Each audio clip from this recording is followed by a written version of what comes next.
Hello everyone, my name is Felipe Pires and today we're going to talk about how you can improve your code, your development process in this awesome event, right? So again, I've been working as a principal security engineer in security research and security advocate in many different fields when you talk about the cybersecurity. And I'm advocate of the Hacking is Not a Crime project. And by the way, this is awesome project.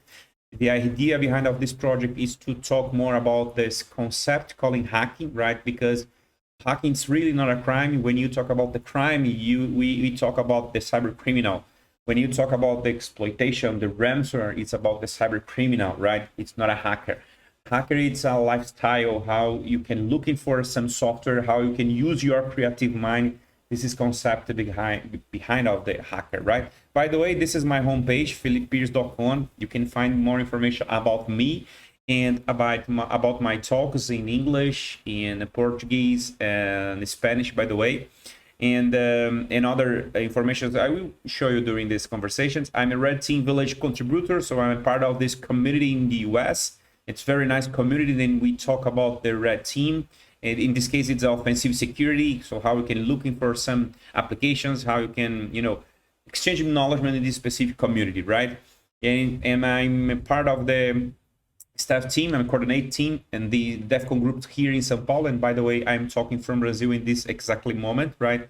And this community is responsible to share acknowledgement about the DevSecOps culture and about the security, about the offensive security, defensive security, and stuff like that, right?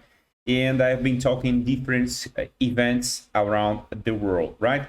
And I'm creating a structure of this two course, right? And malware attack types with the Q-chain methodology in specifically in Pentest magazine, and about malware analysis fundamentals in HackerSec, right?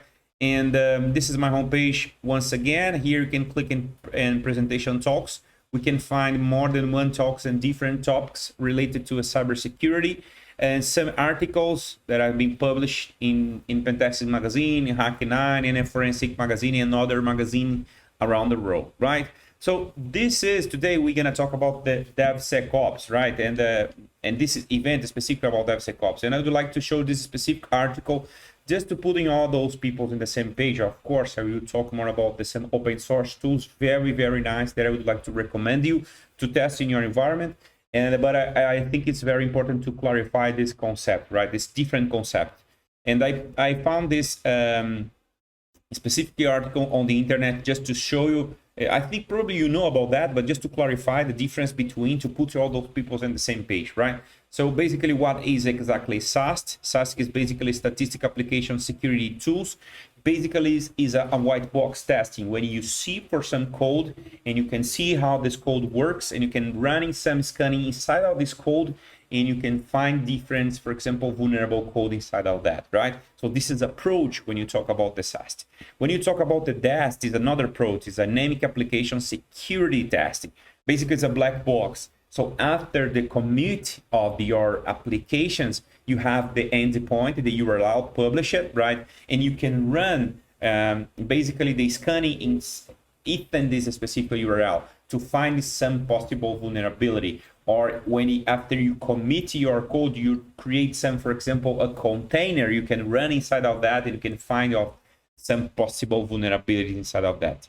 Other concept, Felipe, and about the IAST, Interactive Application Security Testing. Basically, it's another different approach. You can use in both of them, the SAST and DAST approach. You can using some tools to help in this specific process, and you can using, for example, a DAST, another tool to help in this process. But you have a guy, specifically guy, to using some interactive functions to perform some scanning, right?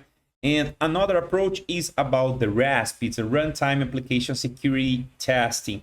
In this case, it's another approach, right? So works inside of the application, but it is less testing tools or more a security tools. In this case, it's more focused in application security. So this is basically four: SAST, DAST, IAST, and RASP. 4 different approach, just a concept. And of course, you can find many other informations about that. Just to clarify some concepts that you can put inside of this specifically DevOps environment, and you can set the security inside of this specifically life cycle, exactly when you're looking for some software and you put in the security inside of that, right? It's very important to understand that. So let's talk about our main tools. And by the way, I explained more about these tools in another event about the Conf 42 and others events about the ORSEC. What is exactly ORSEC, Philippe?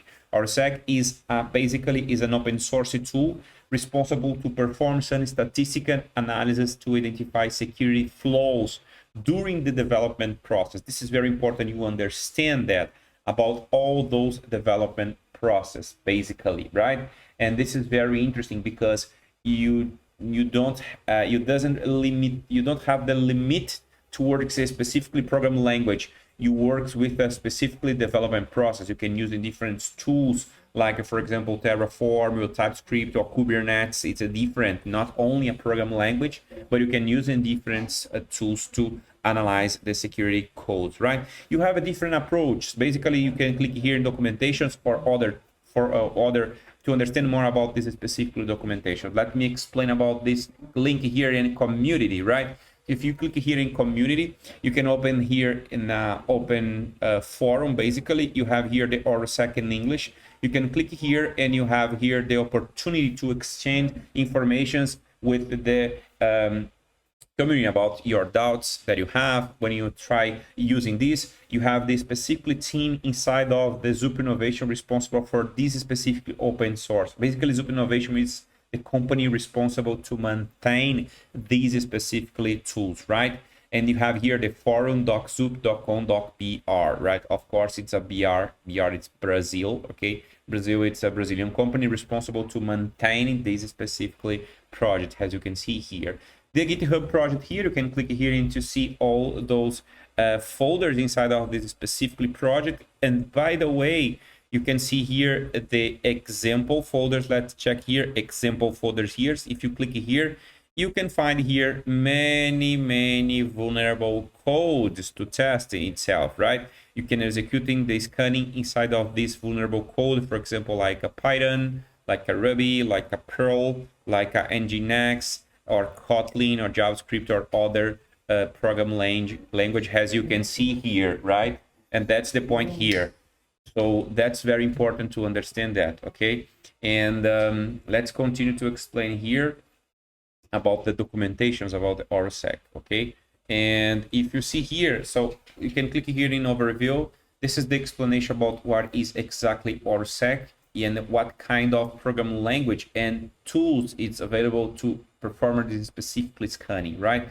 So how does ORSEC works? As I mentioned, ORSEC CLI, I don't explain during this presentation. My focus today is to explain more about how you can use inside of this specific IDE or using a web application, right? It's very interesting. So let's click here in extensions for IDE. You can click in here in overview. And today the idea is very easily to integrate it with some tools, as I mentioned. And basically the IDE supported by the ORSEC is Visual Studio Code, okay?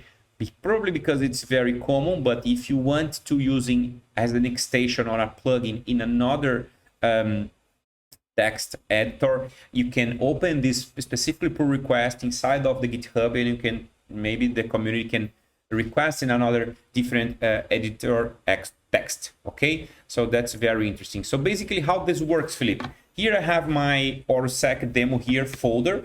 What I found that you can use in a GitHub specifically, as I mentioned, the folder example, or you can go in my specific GitHub, Philippe86, you can find here. You can click here in repositories, and after that, you can click here in ORSEC-demos. If you click here, you have more than one vulnerable code, as you can see here, and you can execute itself. You can test inside of your environment, okay? So I have here the ORSEC. You can click here in extensions, and after that, you can set the ORSEC here. And if you see here, here is the extension. After that, you download this, you install this here in your specific environment, and basically you can click here and basically, and this specifically play to run the scanning. After you click here, as you can see here, the hold on or sec started to analyze your code. And in this specifically moment, I will executing this specifically analysis coding. For now, we waiting the specifically scanning. Now I would like to explain more about how you can use in a different ways the ORSEC. So if you return here in overview, and you can go more here to understand about this specifically tool, I would like to explain about what kind of types of the analysis is performed by the ORSEC. Basically, the first is a SAST. Remember what is exactly SAST? Is a statistical application security tools like a white box. Another very interesting function, it's about the leaks. So the leaks checks the source code for a possible leaks of credentials or private keys or hard-coded password inside of your specifically code. And another is about the dependency audit, not only dependency audit, but dependency check, as I will show you here, for example, when you look more about the SAM tools, I will explain more about that.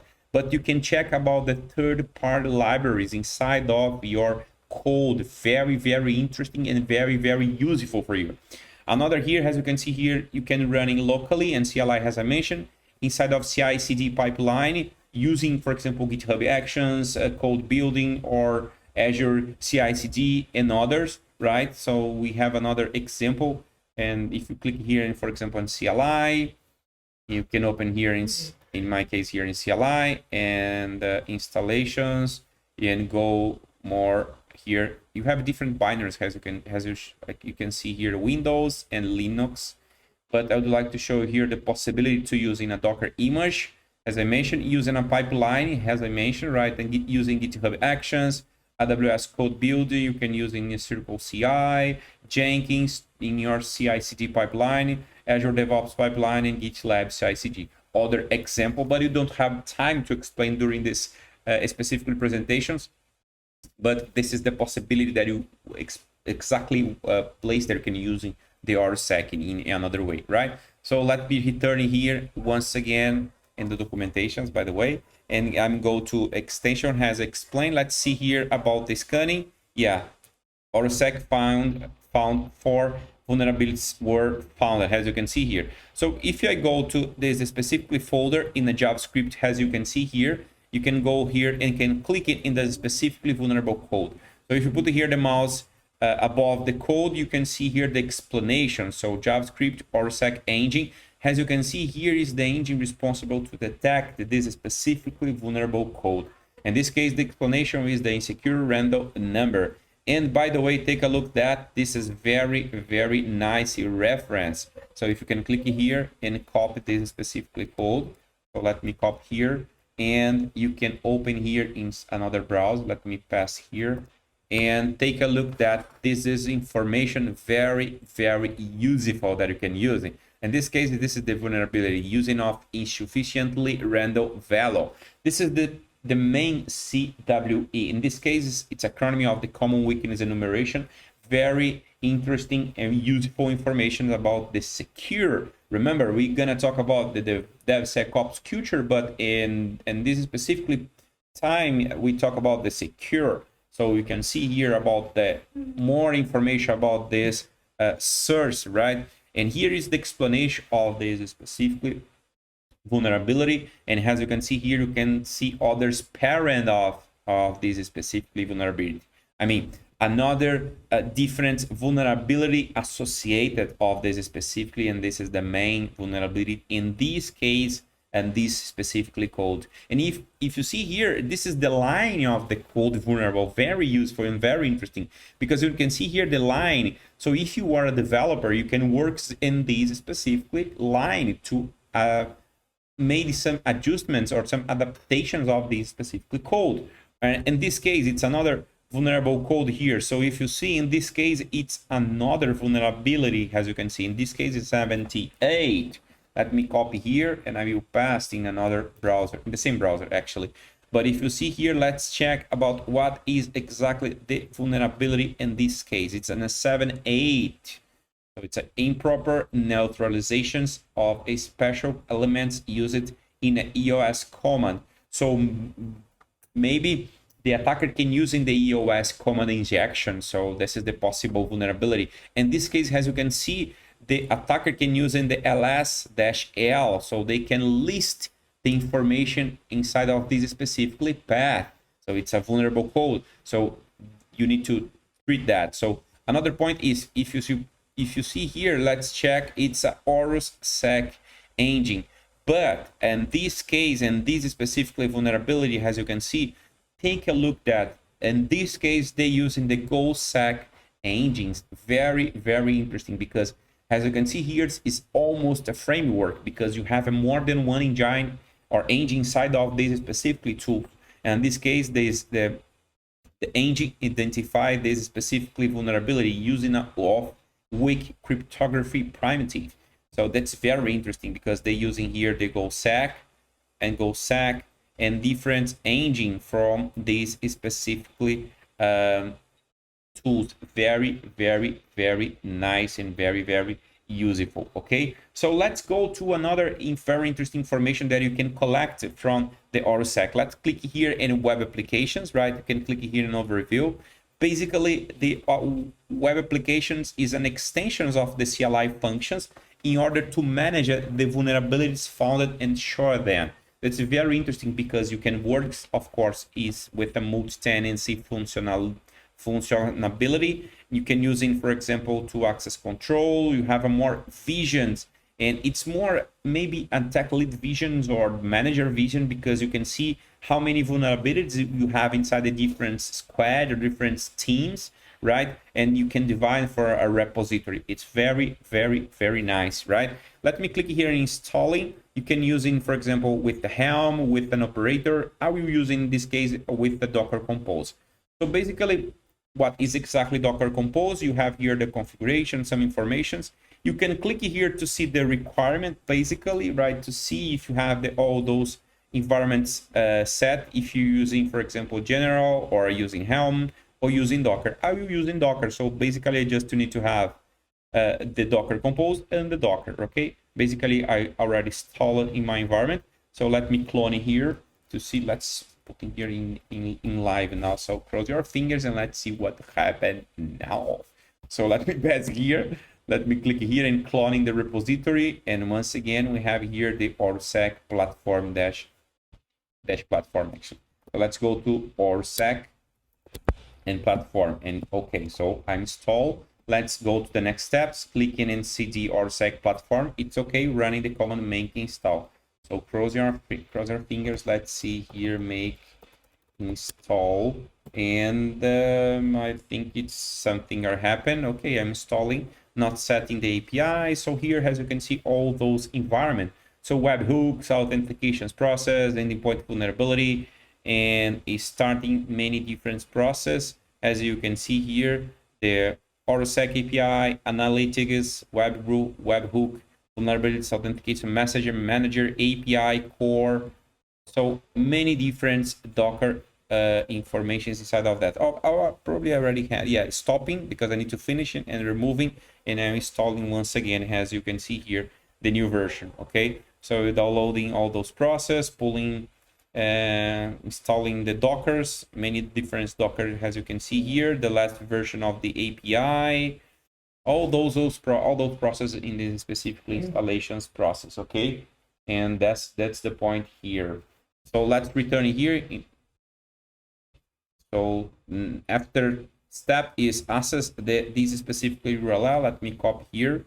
I will copy and I will open in another browser. Let me pass here, and not city in this case. It's a local host basically, because I'm installing in my virtual machine.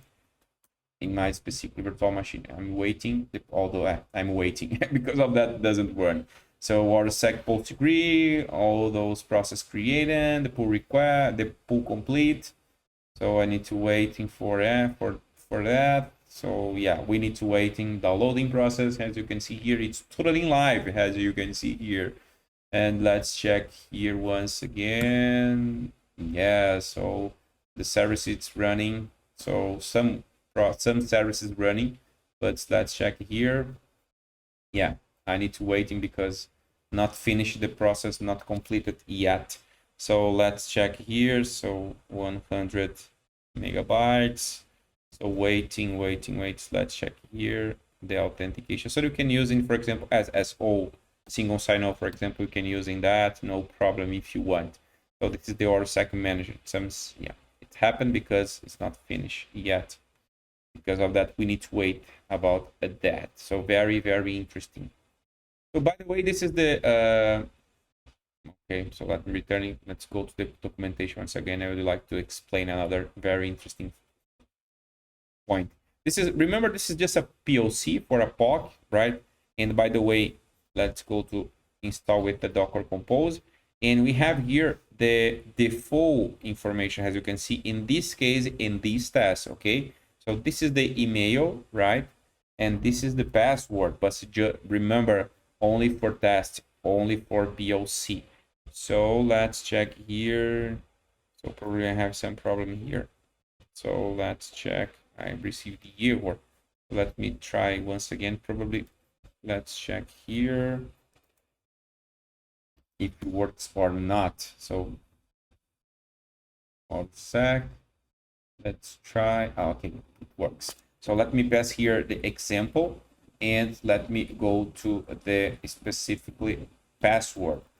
After, let me, okay, so localhost once again, localhost.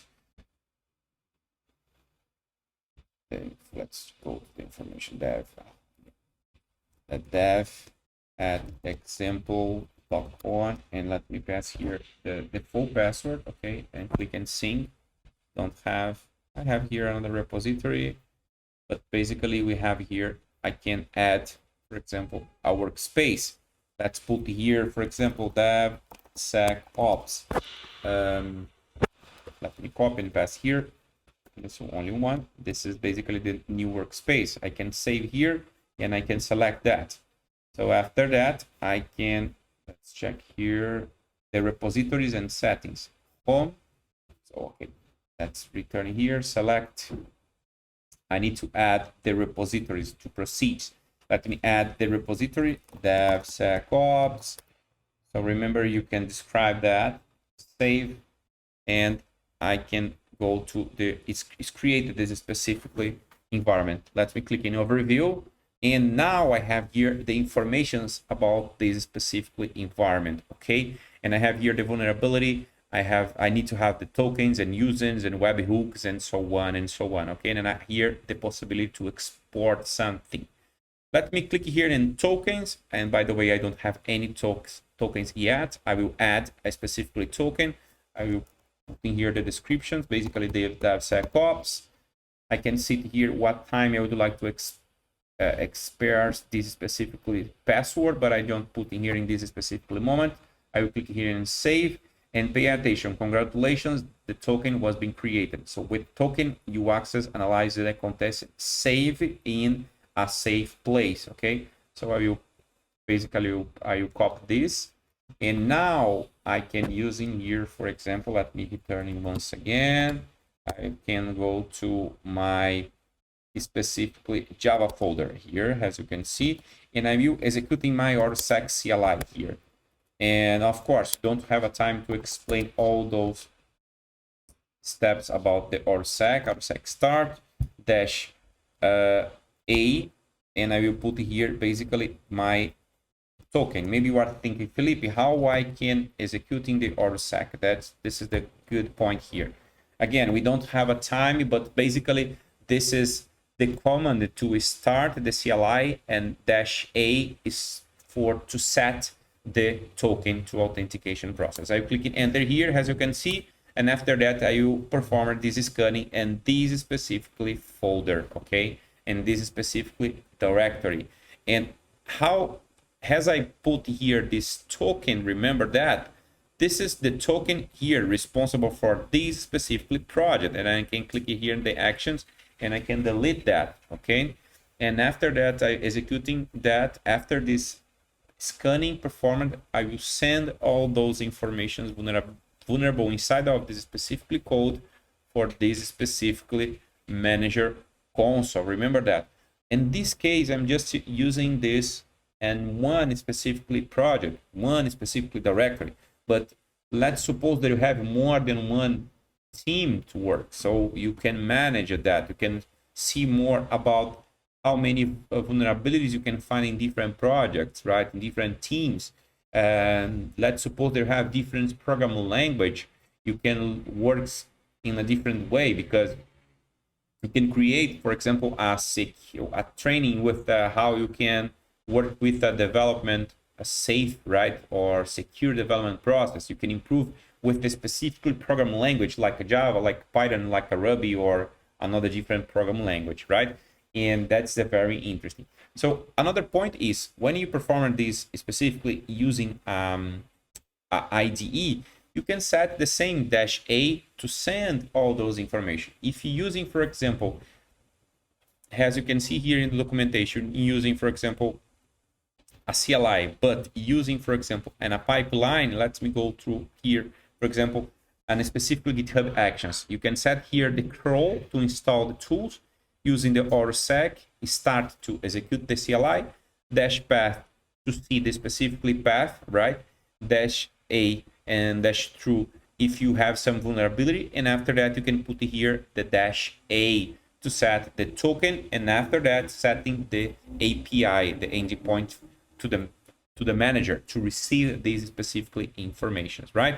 So after that I performed that. We found one specific vulnerability high in this specific code. So let me return here to our autosec manager. Let's go to our dashboard and let's see here if it works or not works in this case. So let's check if it works good or not. In this case, I didn't receive it yet. Let's check here. In this case, code today, apply for today, and I didn't receive it yet. So let's confirm that. Let's check here. It works the token, the authentication token. Let's see here. -a to send using the authentications. Yeah, probably something are happening here in this case. Let me return here in the specific manager once again.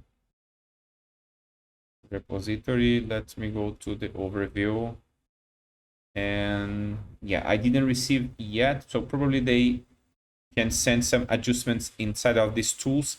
Yes, during this presentation, they put in, for example, the Spanish language because the ORSEC just had an English program language, not the informations about the users, but now we have a true difference in Portuguese and Spanish.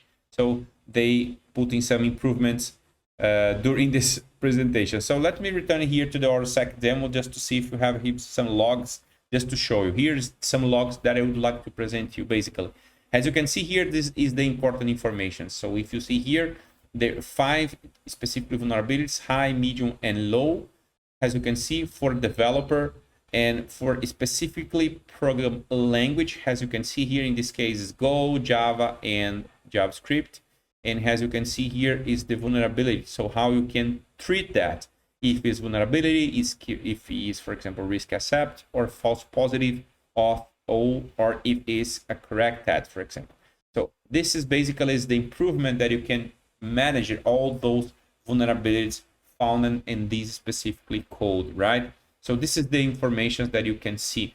So if you see here is the ORSEC demo, basically this is my main repository, as you can see here, right? And oh yes, this is the error, as you can see here. I have some problem here with the API.